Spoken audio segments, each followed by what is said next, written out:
Ok, ven lo que estoy compartiendo, ¿no?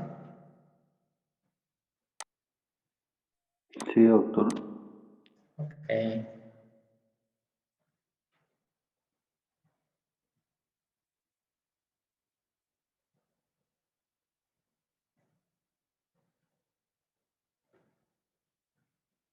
muy bien. Bueno, chicos, entonces habíamos quedado en realidad aquí en la anterior clase, ¿no? En lo que es la parálisis facial periférica. Lo que hay que saber reconocer en esta parálisis facial periférica es saber diferenciarla de la parálisis facial, pero de nivel central. La parálisis facial de nivel central es cuando hay un hemicuerpo que está inmóvil, no solamente la cara, sino que el brazo y la mano del lado afectado también están con disminución de la fuerza. En esos pacientes, ¿cómo creen que va a estar la hemicara? Imagínense aquí, este es el paciente que está con la parálisis facial. Y en este lado, ¿cuál será el lado de la parálisis? En este lado de acá, ¿no? El lado izquierdo, ¿no es cierto? En pacientes que tienen una parálisis facial de tipo central, es decir, cuando ya el brazo y la pierna están comprometidos, la cara nunca tiene que estar comprometida al 100%, solamente de aquí para abajo. El paciente puede arrugar la frente y todavía puede cerrar el ojo. En cambio, los pacientes que tienen parálisis facial periférica, miren, los párpados no se cierran, el paciente está con los párpados abiertos. Mire aquí cómo se ve. Cierra el ojo, se le dice, y el paciente no cierra, no puede cerrar el ojo. Entonces se dice ya que ese paciente tiene una parálisis facial periférica. Entonces esto es clave principal para saber reconocer si el paciente tiene parálisis facial periférica o parálisis facial central. Entonces no se olviden, los párpados no se cierran, el ojo queda descubierto. Y estos pacientes, por ejemplo, que tienen parálisis facial periférica necesitan gotas en los ojos porque si no, se les seca y se les puede ulcerar los ojos. La pérdida del pliegue nasolabial, es decir, aquí, por ejemplo, miren, no hay pliegue nasolabial, ¿ya? Se puede elevar el ángulo de la boca hacia el lado afectado. Como esta parte funciona, la retrae al otro lado. Entonces, no se olviden nunca de que el lado sano es el que lleva la cara a ese lado. Y parecería que el lado enfermo fuera este, ¿no? Pero no, el lado enfermo es este. Entonces, no se olviden que para la lesión central tiene que cerrar el ojo, sino de aquí para abajo. Desde los ojos para abajo tiene, por ejemplo, no se nota el pliegue nasolabial en el paciente que tiene parálisis facial central. Ya entonces, esa es la diferencia fundamental entre estos dos. Después vamos a ver la fases gerodérmica. Esta es la fase gerodérmica. Imagínense un paciente viejito. Pacientes viejitos pues tienen esas fases gerodérmicas. Miren aquí, por ejemplo, las pestañas, las cejas y las pestañas, sobre todo las cejas, están hacia abajo. Se presentan en los pacientes de edad avanzada, la piel es rugosa, seca, caída del pelo, la palidez, y muchas veces se encuentran con hipogonadismo, es decir, el paciente ya no tiene deseo de la libido, ¿no? Esto es la fase gerodérmica. Y la fase addisoniana es esta de acá. ¿Qué caracteriza la fase addisoniana? Justamente la hiperpigmentación. Miren, la carita es más hiperpigmentada. Tiene hasta manchas negras, como aquí. ¿En qué pacientes se presentan estas fases addisonianas? En pacientes que tienen, por ejemplo, tuberculosis y hacen una insuficiencia adrenal. Y le dice, saque la lengua y la lengua se ve medio negruzca o como con lunares, con lunares negruzcos. Entonces esa es la fase addisoniana. Miren aquí igual, la cara es más negra de lo normal. Puede ser que ustedes, por ejemplo, tengan una piel mestiza o una piel media blanca, y si tienen una fase addisoniana, pues ese color se hace más negruzco. Miren como acá, aquí en la frente, por ejemplo, esta paciente. Y aquí, miren, es clásica, típica la fase addisoniana. Saque la lengua, le dice el paciente, saca la lengua y se ve la hiperpigmentación hasta en la lengua. ¿Ok?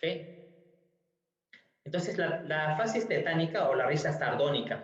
Este tipo de fases difícilmente lo van a ver, a menos de que realmente, esto debido a que ya con el tema del avance de la medicina ya no se ve este tipo de fases porque ya actualmente se toman antibióticos y se evita esta fase, ¿no es cierto? En esos pacientes, por ejemplo, que se pinchan con un clavo diabético o cualquier tipo de lesión y no se le atiende en primera instancia, puede ser que tenga el Clostridium tetani, este entra a la sangre y una vez que entra a la sangre provoca la liberación de su toxina, la toxina tetánica, y esta toxina tetánica pues justamente hace este cuadro, ¿no? Este cuadro, por ejemplo, es netamente neurológico. El paciente es como si estuviera riéndose obligadamente. No puede dejar de no reír. Mire, esa es la risa sardónica. Tiene una contractura facial intensa. Entonces, se les deje de reír, por favor, y el paciente no puede dejar de reír. Y estos pacientes, cuando se le coloca la antitoxina tetánica y cuando se le coloca el toxoide tetánica, y después de que ya mejoran, estos pacientes se quedan adormecidos de los músculos, de los maceteros y de los músculos de la risa, digamos. Se quedan totalmente adormecidos, no pueden ni mover la boca. La fase mediastínica es esta, en pacientes que tienen dilatación del mediastino o en pacientes que tienen una insuficiencia cardíaca con dilatación de mediastino, con grandes vasos, entonces la fase es abotagada, cianótica. Hay una ingurgitación de las venas del cuello. Ustedes le dicen, a ver, muévase a un lado, y la yugular externa, que es la que se puede ver fácilmente, esa yugular externa está bien brotada. Ya hay obstrucción de la vena cava superior, justamente por eso que se ve la fase abotagada. Y esta es la fase pseudobulbar, cuando el paciente tiene un compromiso a nivel del bulbo o a nivel de la protuberancia, entonces, pero que haya tenido, digamos, y que haya pasado esa fase aguda, digamos, puede ser un ictus, una isquemia, una embolia, entonces el paciente queda así, queda con una secuela, la fase es inexpresiva, con una risa, con crisis de risa o llanto espasmódico, ¿no? Esta es la fase, como si no pensara nada. Ok, y este es otro tipo de fases, es la fase del síndrome de Claude-Bernard-Horner, es típica ya de la parálisis del tercer par craneal, es donde el paciente tiene oftalmos, el ojo está hacia adentro, y encima de esto, si pueden ver, tiene una pupila dilatada por dentro, ¿ya? O perdón, una pupila con miosis, ¿ya? Y la congestión de la pupila. Entonces, este es el signo de Claude-Bernard-Horner, con el ojo metido, si se pueden decir. ¿Ya? Y la fase es abotagada, se presenta en pacientes que tienen una desnutrición calórico-proteica, que es, si se dan cuenta, esta fase es abotagada cuando ustedes describan en su historia clínica, puede presentarse, por ejemplo, en la fase mediastínica, o en la fase, por ejemplo, hipotiroidea, fase abotagada, dicen, ¿no es cierto? Entonces, este paciente se presenta sobre todo cuando hay carencia de albúmina, la fase es como hinchada, mire. No es que el paciente tenga, digamos, un déficit a nivel de la tasa de filtrado glomerular, a nivel renal, sino que tiene una hipoalbuminemia, ¿ya? Y puede ser de distintas causas. Por ejemplo, un paciente con una insuficiencia hepática también tiene una fase abotagada. Este es otro tipo de fases que ustedes tienen que saber identificar. Esta es una fase mitral.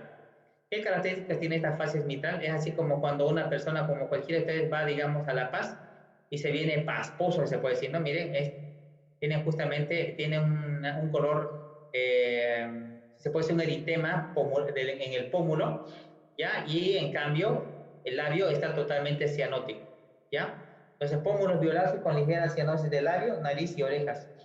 Es la fase mitral. El paciente tiene una insuficiencia mitral. Vamos a hablar cuando entremos en valvulopatías.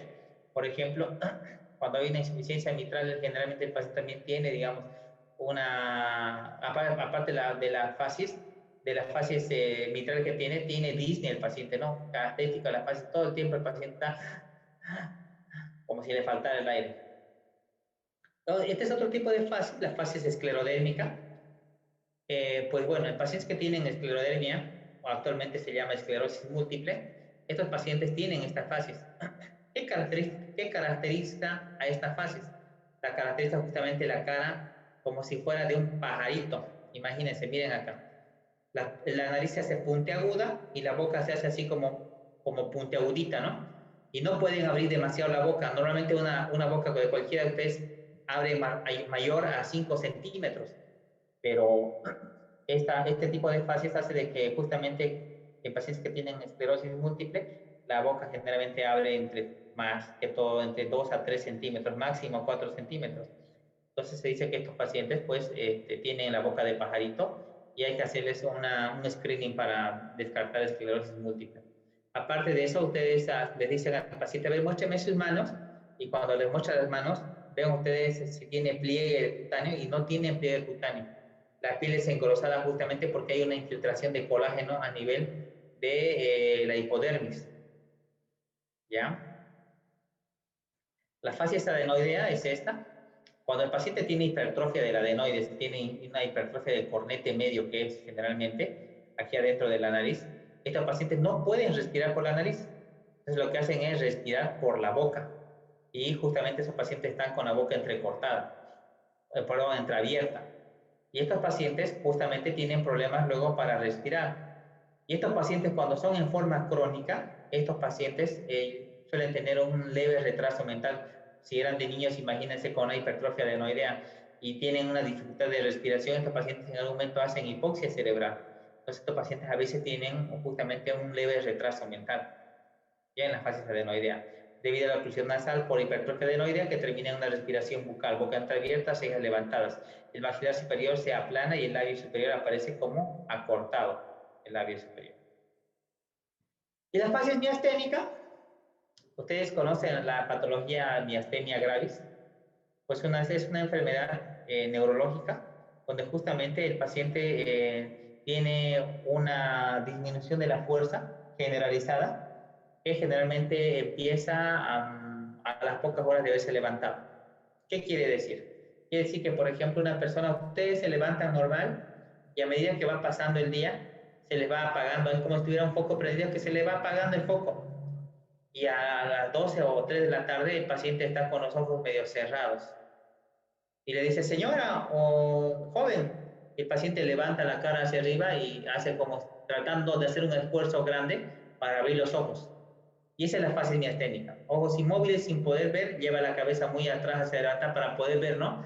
Levanta la cara hacia atrás para poder ver, digamos, lo que se le está hablando, si hay otra persona que le está llamando la atención o le está hablando. Es la fase miasténica. Bueno, y la fase hipocrática. Esta fase hipocrática está descrita hace bastante tiempo atrás y son aquellas fases que se presentan en pacientes terminales, pacientes con cáncer, en pacientes con peritonitis, en pacientes sépticos. Y pues bueno, Hipócrates describe de la siguiente forma, ¿no? Se observa una nariz afilada, ojos hundidos, sienes colapsadas, orejas frías, contraídas y los lóbulos desviados hacia afuera, estando la piel de la frente rugosa y distendida.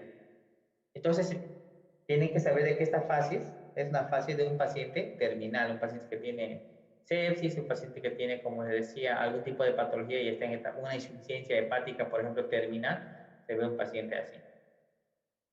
Ya, la fase es hipocrática. Bueno, y tenemos la fase rubicunda o eritrocítica febril. Comprende desde la coloración rosada de los tintes. Miren, esta es la fase.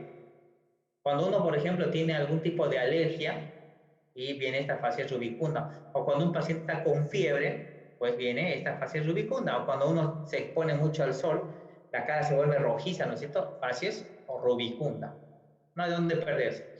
Y la fase pálida o anémica es lo contrario.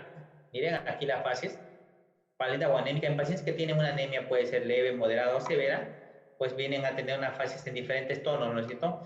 Pálida cuando es una anemia grave y pues pálida rosada cuando es una anemia leve, ¿ya? En pacientes que, perdón, en algunas estaciones donde hay un invierno, por ejemplo en La Paz, donde está el invierno, puede presentarse la cara pálida es porque hay una vasoconstricción, ¿ya? Y aquí está la fase cianótica típica. No necesariamente tienen que describir, por ejemplo, pacientes con fases mitral. Pueden ser más generales y pueden colocar ustedes pacientes con fase cianótica. Al decir fase cianótica ya está descrito de que la paciente tiene una fase, por ejemplo, peribucal, o que tiene una fase a nivel, digamos, de la región periorbicular, o fases a nivel del lóbulo de la nariz. Entonces se está describiendo más generalmente, ¿no? La cara toma una coloración violácea, especialmente las zonas más prominentes, mentón, lóbulo de la nariz, orejas, labios.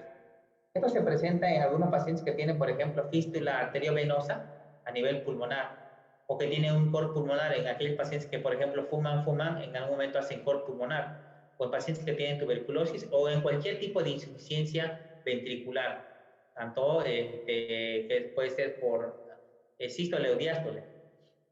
La fase ictérica es fácil de reconocer, el paciente está amarillo, ¿no es cierto? Y vamos a estudiar después cuando veamos ya realmente el síndrome ictérico. Vamos a ver que hay 3 tipos de ictericia, ¿no es cierto? Rubínica, verdínica y el otro no recuerdo ahorita. Son rubínica, verdínica y, bueno, se me fue de la mente. Pero miren, esta de acá es verdínica. Esta fase ictérica se da cuando la bilirrubina generalmente llega a mayor a 2 miligramos por decilitro. ¿Listo?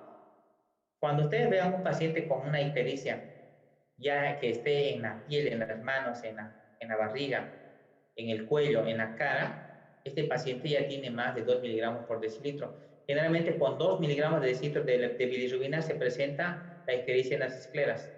Cuando está mayor a 2, puede ser en 3, en 4, en 5, ya se presenta en la piel.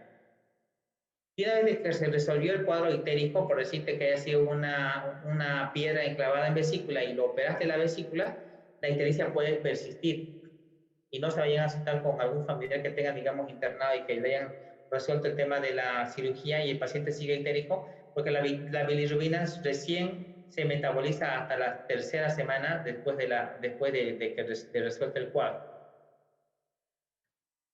En cuanto a la fase renal o nefrótica, pues es la cara, esta es la fase típica, ¿no? El paciente está igual con un edema palpebral, ¿ya? Y abotagamiento de la cara. La coloración de la piel es media pálida. Y miren, esta paciente, por ejemplo, está hasta con un catéter central para diálisis.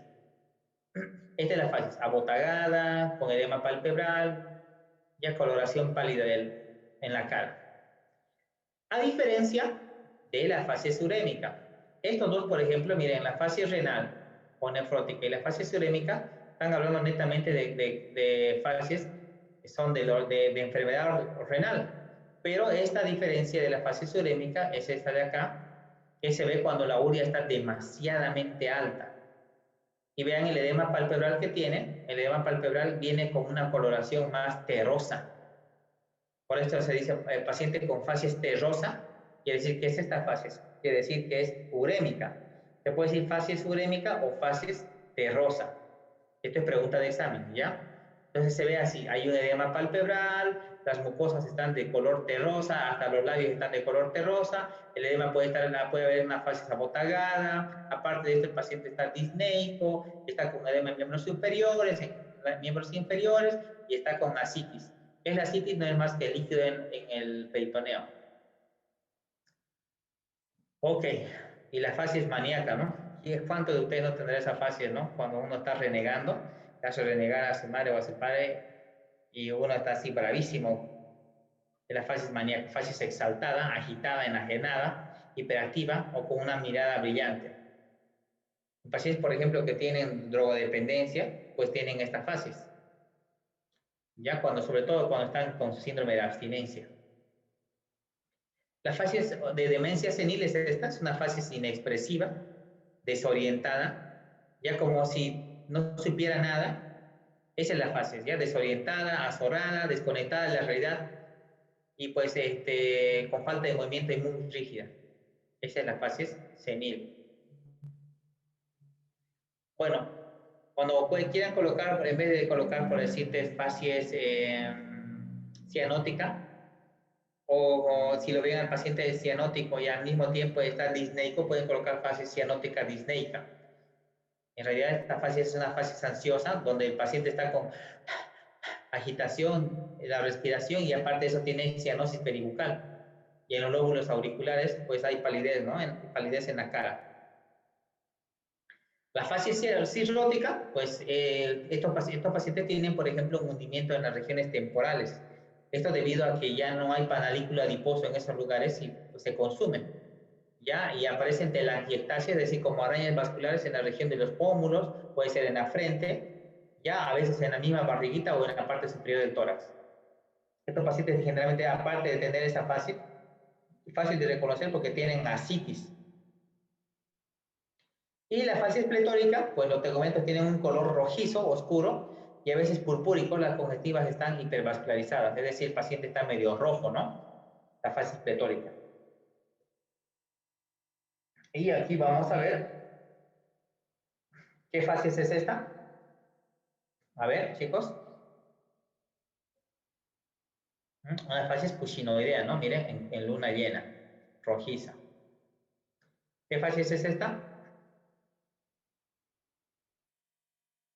Es una facies hipertiroidea, ¿no es cierto? Con los ojos saltones. Pero esta que van a ver, esta es ya más marcada. Este es un Gray base 2. Este es un hipertiroidismo leve y este ya es más severo, ¿no? ¿Y qué facies es esta? ¿Qué facies será esta? Miren aquí, las alas en mariposa. Va a ser una fase lúpica para que vean distintos contrastes. Van a ver después la fase lúpica, leve. ¿Qué fase es esta? Es una fase de parálisis facial periférica, miren. No cierra el párpado. Con todo, desde la frente hasta abajo, tiene parálisis. ¿Qué fase es esta? Si se dan cuenta aquí, miren, las alas de mariposa es más marcada que en estas, porque hay diferentes tonos de alas de mariposa. Ya esta es una fase lúpica igual. ¿Y esta? ¿Qué fase será esta? Verán, dense cuenta, por ejemplo, miren, este paciente tiene prognatismo inferior, quiere decir que el mentón está sobresalido. Si se dan cuenta, miren, los labios están gruesos, la nariz muy pronunciada, los arcos superciliares están bien pronunciados, el paciente tiene acromegalia. ¿Y qué paciente será este? ¿Qué fases? El paciente tiene una fase abotagada, levemente pálida. Si le tocamos la piel puede ser que esté endurecida. ¿Qué fase será esta? Esta es una fase mixedematosa o hipotiroidea. Sigamos viendo más fases. Esta es una fase pálida, ¿no? Podría decirse, si no estuviera pálido el paciente, yo diría que es una fase maníaca. Se podría también decir. ¿Y esta? Esta es una fase mongólica, ¿no? De la trisomía de Down. Esta, miren, uñas en palillo de tambor, para que vean que la semiología, Cianótico, exactamente, para que vean ustedes que la tetralogía semiología, Fallot. exactamente, puede ser tranquilamente tetralogía de Fallot. Para que vean ustedes que les decía que la semiología es tan importante de ver pequeños detalles en el paciente que te hacen dar o inducir a una hipótesis diagnóstica. Y esto te va a llevar por el buen camino del diagnóstico. Aquella persona que sabe semiología sabe 50% de su diagnóstico, sin necesidad de estudios complementarios. ¿Ya? Esta es una fase acromegálica. Un ratito, chicos, voy a contestar una llamada urgente. Un ratito. Hola. Doctor, ¿cómo está? ¿Qué dice? Sí, dígame.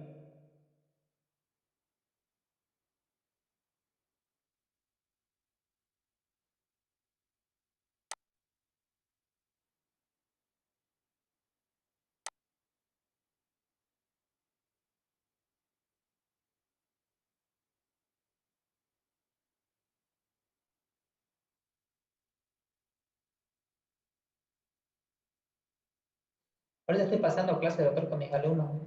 ¿Podría ser mañana o es urgente? Mañana a las 2 de la tarde en horario que yo atiendo, doctor. Sí, claro. Ya, no se preocupe, doctor, se lo hacemos. Listo, doctorazo, gracias. Hasta luego.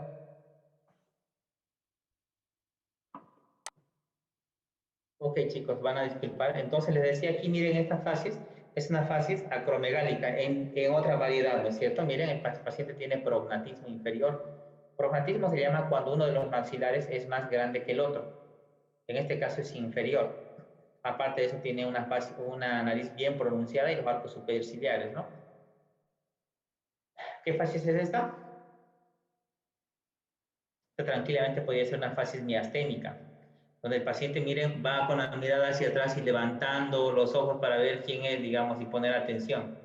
Fases miasténica. Esta es una fase que ya no se ve, pero hace más de una década, en los 1850 a 1900 se veía frecuentemente. Es una fase sencilla de montar. Miren, parece una silla de montar. En pacientes que tenían sífilis, por ejemplo, se presentaba esta fase. Ya no se ve actualmente. Y ¿Qué fascia es? Esta es la clave, pregunta de examen. Le voy a poner esta foto ahí. ¿Es la pajarita, doctor? Si no me ¿Qué? equivoco. ¿Cuál? Esa. ¿Qué fascia es? ¿Qué fascia es esa? Se lo voy a poner en su examen estas fases. Vean la cara del paciente. La del pajarito. No, no, no es la del pajarito. No, no, es esclerodérmica, no. Miren, si se dan cuenta, miren, este paciente está, aquí se ve que está feliz, tranquilo, medio que con la mirada perdida, con los ojos, con el lóbulo de la nariz colorada. Este paciente tiene una fase cetílica. Los pacientes que tienen esta fase cetílica, no se olviden nunca, tienen una dilatación en la cara, una vasodilatación en la cara, es como si estuvieran, pero con una fase rubicunda, pero no es tan rubicunda, más que todo se presenta a nivel del lóbulo de nariz. En pacientes, por ejemplo, que se drogan, pacientes que se drogan con marihuana, a veces con cocaína y inhala, estos siempre lo van a tener rojo, pero la fase es de esta, ¿no? Medio maníaca, sí, pero con el lóbulo rojo, ¿no? Este paciente está pálido. ¿Listo? Es la fase etílica. Ok, con esto terminamos lo de las fases, y ustedes si revisan los textos de semiología y en los libros de semiología, si agarran Suroch, van a ver de que hay 200 tipos de fases. En realidad, ustedes tienen para escoger cualquier tipo de fases en el caso de que tengan que colocar, digamos, en el examen físico general, fases. Es importante, chicos, que ustedes cuando hagan el detalle del examen físico general no se queden sin palabras. Muchas veces en el examen de los internos, por ejemplo, cuando estoy tomando examen a los internos ya cuando ya están en sexto grado, en realidad ustedes están en tercero, no saben fases. Es increíble que no saben ni describir el examen físico general. Para eso justamente estamos avanzando esto el examen físico general consta de 7 partes importantes, ¿no es cierto? Dentro de ellas está, por ejemplo, la fases, el estado nutricional, el estado de hidratación, el estado de conciencia, el biotipo, por ejemplo, ¿ya? Es importantísimo. Los signos vitales, el estado de nutrición, el índice de masa corporal, bueno. Vamos a entrar ahora a lo que hablamos del biotipo o el tipo constitucional. Pues este tipo constitucional está dado fenotípicamente, es decir, es una expresión fenotípica. El fenotipo quiere decir que es algo que nosotros hemos adquirido y nos vemos de esta forma, como yo, por ejemplo, me veo de esta forma, es mi fenotipo. Pero para que yo me vea de esta forma, tuve que haber tenido, digamos, una secuencia genética, es decir, tuve que haber tenido un genotipo. Los genes de mi padre me hicieron que yo sea de esta forma y pues yo soy de esta forma que ya me expreso fenotípicamente. A eso se refiere, ¿ya? Entonces el fenotipo es cómo me aparento y el genotipo es la herencia que he tenido por parte de mis padres para verme fenotípicamente. Entonces vamos a ver diferentes clasificaciones en cuanto al hábito constitucional y vamos a ver los más frecuentes. La clasificación de Kretschmer, que es usada en varios hospitales, pues es esta, ¿ya? ¿Cuáles son? El leptosómico es el delgado, leptosómico sí, este tranquilamente puede ser como, pero hay otra clasificación más que, o sea, son 4 tipos, ¿no? El leptosómico, el atlético que es aquel que tiene una coordinación entre el tronco y las extremidades. El pícnico, en cambio, no, es más gordito. Es gordito. Tenemos 10 minutos, ¿no, chicos? Ok. El pícnico, que es pequeñito, ya la cintura abdominal es más gruesa. Y el displásico, que vamos a ver aquí mejor. Bueno, vamos a ir desglosando. El leptosómico, entonces decía, es un paciente que es delgado, ¿ya? Que se puede ver el rosario costal a veces, no tiene mucha fuerza, ya es vertical, sobre todo los demás, los sujetos son delgados, los hombros estrechos, el pecho largo y aplastado. Es decir, si lo colocamos así en esta posición antero-posterior, perdón, el tórax es aplastado, no tiene físico, se puede decir. La cadera es delgada. Este paciente es leptosómico. Estos pacientes, por ejemplo, tienen tendencia a enfermarse de enfermedades respiratorias. Sigamos. En cuanto al tipo atlético, el tipo atlético tiene una coordinación en cuanto a la musculatura del tronco, del abdomen y de las extremidades superiores e inferiores. Ya tiene un equilibrio musculoesquelético. El tipo pícnico, en cambio, son clásicamente los gorditos y pues tienen la cintura abdominal aumentada. ¿Ya? Entonces se caracteriza por la cortedad de los miembros inferiores y superiores, la anchura y el grosor de la cara y tórax, y el abdomen, el predominio del diámetro abdominal, que es el antero posterior abdominal. Estos pacientes, por ejemplo, tienen tendencia a enfermarse justamente de enfermedades cardiovasculares y digestivas. Muchos de estos pacientes tienen a veces problemas para hacer catarsis, ¿no? Bueno, y le decía, en cuanto al tipo displásico, en la clasificación de Kresmer es esta. Puede ser el paciente muy largo o muy pequeño, ¿no? Entonces puede tener epilepsia, esquizofrenia, acromegalia o enanismo. Entonces, repasando nuevamente, perdón, vamos a repasar nuevamente los 4 tipos de Kresmer. Leptosómico, el que vimos, ¿no es cierto? ¿Dónde está? ¿Dónde está? Este es el leptosómico. Ya, el pícnico, perdón. Ese es el pícnico, el atlético y el displásico. Y ese es el displásico, ¿no? Que puede ser tanto enanismo o gigantismo. Ok, otra clasificación frecuente que esta usamos en el Hospital Trinidad, nosotros en el Servicio de Medicina Interna, cuando vayan ustedes a hacer sus prácticas, es esta la clasificación. Esta es una clasificación importante para nosotros, ya que nos da un parámetro proporcionado de si el paciente, por ejemplo, tiene déficit de masa o no tiene déficit de masa.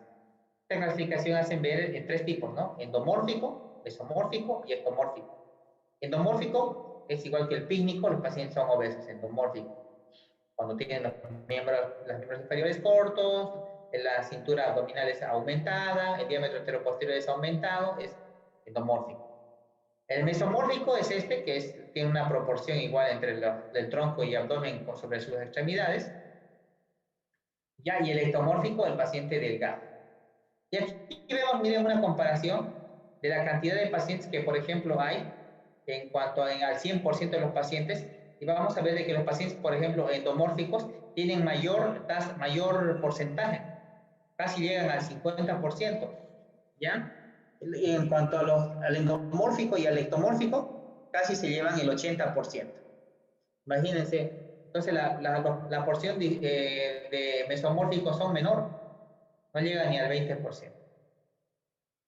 Otras clasificaciones que también tienen interés y que en algún libro de semiología pueden encontrar son estos, ¿no? La clasificación de Di Giovanni, la clasificación de los tipos de viola y la clasificación de Stiller. Y una última clasificación que es los tipos de Sigau. Dentro de estos vamos a ver los de tipo de Giovanni, por ejemplo, está el brevilíneo, el normolíneo y el longilíneo. En algunos hospitales usan esta clasificación porque es sencilla. Breve de pequeño, normo de normal y longi de altura, ¿no? Sencilla, clásica, esta facilísima para ustedes, ¿no? De Di Giovanni. Los tipos de Stiller, en cambio, son el asténico, que es el longilíneo, el normosténico, que es el normal, y el hiperesténico, que es el pícnico. ¿Ya? La clasificación de Stiller. En cuanto a los tipos de viola, el normoesplánico normal, el microesplánico del paciente que es pícnico y el macroesplánico que es el paciente alto, ¿no? El delgado. Y los tipos de SIGAU, el respiratorio, el digestivo y el cerebral y el muscular, ¿a qué se refieren? Que estos pacientes, por ejemplo, del tipo respiratorio son aquellos pacientes delgados, ¿ya? Y que generalmente se enferman del aparato respiratorio. El tipo del digestivo son los pacientes medio obesos.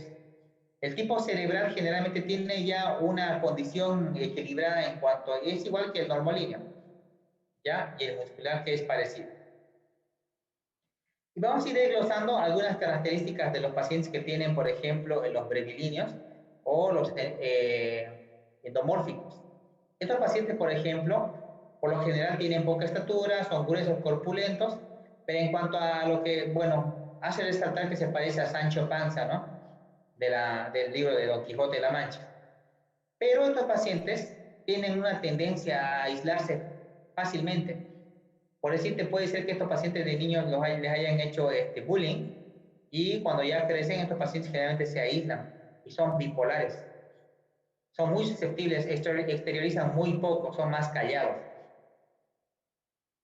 Y la predisposición a enfermarse justamente son de enfermedades cardiovasculares, ¿no? Gota, diabetes, cirrosis y pancreatitis.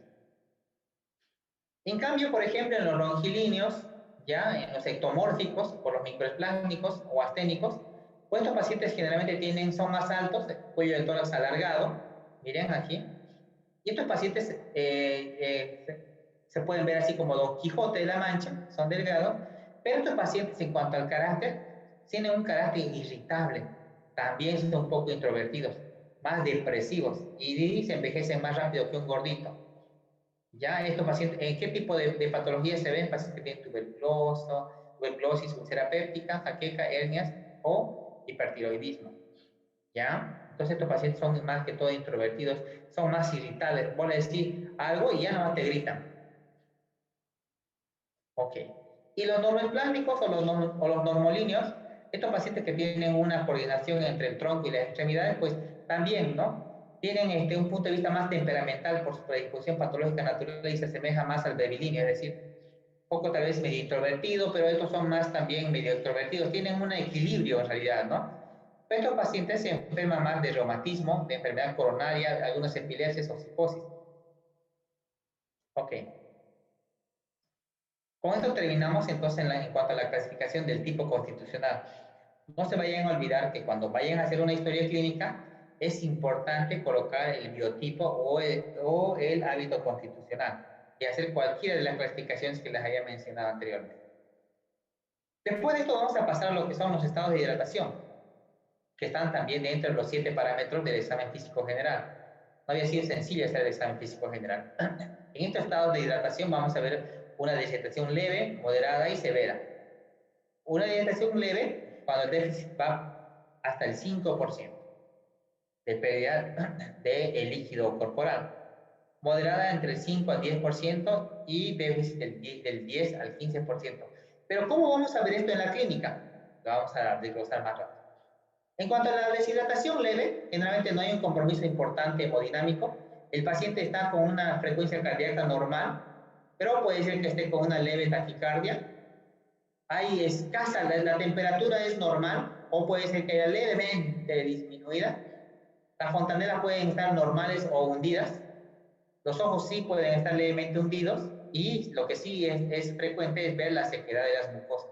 Saque la lengua y la lengua está seca. Así está con una deshidratación leve. En la hidratación moderada, en cambio, el paciente ya está taquicárdico. Su presión arterial puede estar normal o levemente baja. Y decir, ¿tiene hambre? No, no tiene hambre, más tiene sed. Y el paciente cuando lo ve, el paciente está oligúrico o anúrico, es decir, que no está orinando nada. Pero en este caso, por ejemplo, el paciente todavía tiene sed y le das agua y toma. En cambio, en la deshidratación severa, el paciente no puede tomar porque está somnoliento, casi comatoso, el pulso está rápido, está totalmente hipotenso, no tiene presión arterial, su presión está muy baja. El paciente no está orinando nada, ¿ya? Y generalmente esto significa a veces shock, ¿no? De diferentes tipos, shock hipovolémico, séptico y etcétera, etcétera. Chicos, tenemos menos de un minuto, vamos a quedar aquí. Me parece que ha sido interesante la clase. Estas cosas son importantes para la descripción del examen físico. Quedamos acá y nos vamos a ver el día viernes. ¿Tienen alguna pregunta? Ahora, en el tipo de deshidratación, también podría manifestarse pelechándose las manos. No. Eso es un signo hepático o generalmente de hipoproteinemia. Doctor, en la ictericia